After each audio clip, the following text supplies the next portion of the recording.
ঈদের দিন রেডি হয়ে আক্তার চলে এলো আমাকে নিতে, আর সেটাই হলো যেটা আমি গত 12 বছরও দেখিনি, মানে ও হাতে মেহেন্দি করেছে।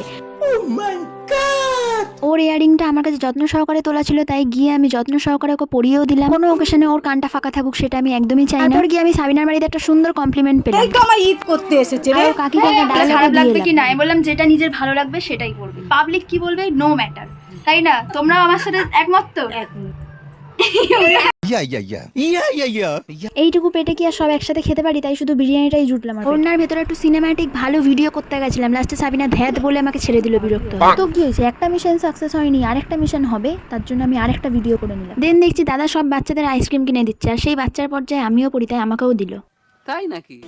আক্তারের মাথা ব্যথা কমায় ও আমাকে এবার ঘুরতে নিয়ে বেরালো। এবার ঘুরতে কোথায় যাব বলে তার জন্য সাউথ সিটিতে সোজা ঢুকে পড়লাম ডমিনোজে, কারণ এবার ডমিনোজ খেতে হবে, অনেকদিন পিৎজা খাওয়া হয়। চিজি পিৎজাটা নিয়ে আক্তার আমাকে প্রথম গালেই দিয়ে দিল। আমি তো হাম করে খেয়ে একদম চিজটাকে টেনে নিলাম। দেন আক্তারের পালা। খাওন দাওন সরে বেরানোর পথে আমি একটু ঘুমারে করে বেরিয়ে গেলাম। ঘুরে গিয়েই সোজা গেলাম এবার সাবিনার বাবার কাছে। ঈদ মুবারক খালা বাবা। এরকম চাই না?